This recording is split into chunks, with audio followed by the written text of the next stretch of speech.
K24 news Kuppam town Telugu Desam కార్యాలయంలో media సమావేశం నిర్వహించారు. కూటమి ప్రభుత్వం ఎన్నికల సమయంలో ఇచ్చిన హామీలను నెరవేర్చేందుకు త్వరలోనే చర్యలు తీసుకుంటామని ఎమ్మెల్సీ డాక్టర్ కంచర్ల శ్రీకాంత్ తెలిపారు. ఆదివారం కుప్పం పట్టణంలోని తెలుగుదేశం పార్టీ కార్యాలయంలో జరిగిన మీడియా సమావేశంలో ఆయన ఈ ప్రకటన చేశారు. ఈ కార్యక్రమంలో టీటీడీ పాలక మండలి సభ్యులు, టీడీపీ నాయి బ్రాహ్మణ సాధికార కమిటీ రాష్ట్ర అధ్యక్షుడు శాంతారాం, ఏపీఎస్ఆర్టీసీ ఉపాధ్యక్షుడు పిఎస్ మునిరత్నం తదితరులు పాల్గొన్నారు. ఈ సందర్భంగా సీఎం చంద్రబాబు నాయుడు చిత్రపటానికి పాలాభిషేకం నిర్వహించి పార్టీ నాయకులు సంబరాలు జరిపారు. ఎన్నికల సమయంలో ఇచ్చిన ప్రతి హామీని నెరవేర్చేందుకు కూటమి ప్రభుత్వం కట్టుబడి ఉందని, ఇప్పటికే సూపర్ 6లోని పలు హామీలను అమలు చేస్తున్నట్లు టీడీపీ నాయకులు తెలిపారు. మిగిలిన హామీలను త్వరలో అమలు చేస్తామని తెలిపారు. ముఖ్యంగా బడుగు బలహీన వర్గాల అభ్యున్నతే ప్రభుత్వ ప్రధాన లక్ష్యమని పేర్కొన్నారు. ఈ సమావేశంలో టీడీపీ నాయకులు, నాయి బ్రాహ్మణ కమిటీ సభ్యులు పాల్గొన్నారు.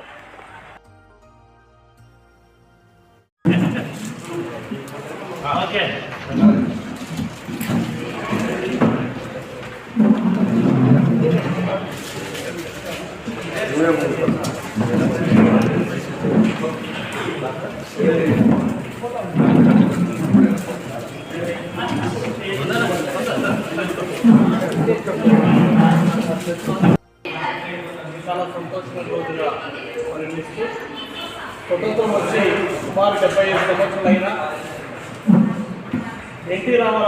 స్వర్గీయ ఎన్టీ రామారావు గారు పార్టీ పెట్టినంత వరకు కూడా మా నాయి బ్రాహ్మణుడికి స్వతంత్రం లేని విధంగా గౌరవించారు.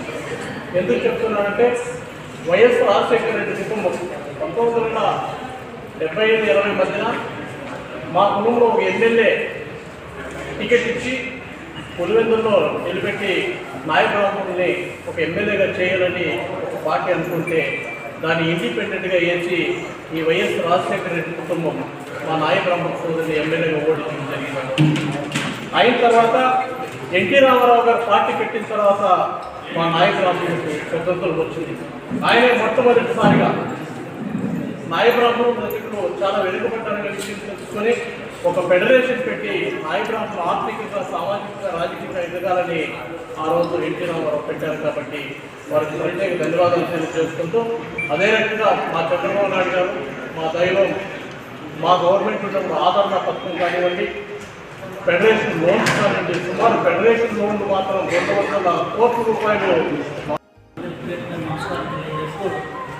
చాలా సంతోషం. ఇదివరకే మన శాంతారాం గారు, మన ఎమ్మెల్సీ గౌరవ ఎమ్మెల్సీ గారు కూడా అన్ని విషయాలు తెలియజేశారు.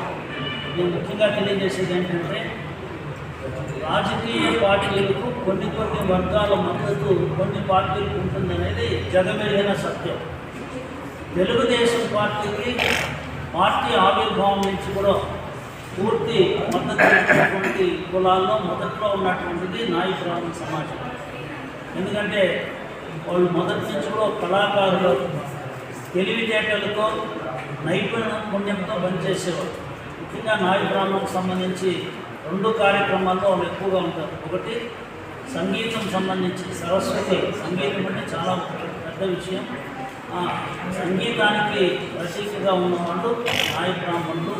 దానికి చాలా సాధన కావాలి, చాలా అభ్యాసం చేసి ప్రతిభ ఉంటేనే అది వస్తుంది.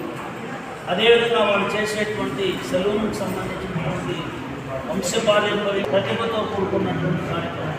దీనికి ఎక్కడ పోయినా, ప్రపంచవ్యాప్తంగా ఎక్కడ పోయినా కూడా దానికి ఆదరణ అనేది ఉంటుంది. కాబట్టి ఈ 2 ముఖ్యమైనటువంటి విషయాలు, దీనికి అత్యంత తెలివితేటలు ఉండే వాళ్ళే మామూలు నాయ బ్రాహ్మణులు మొదటి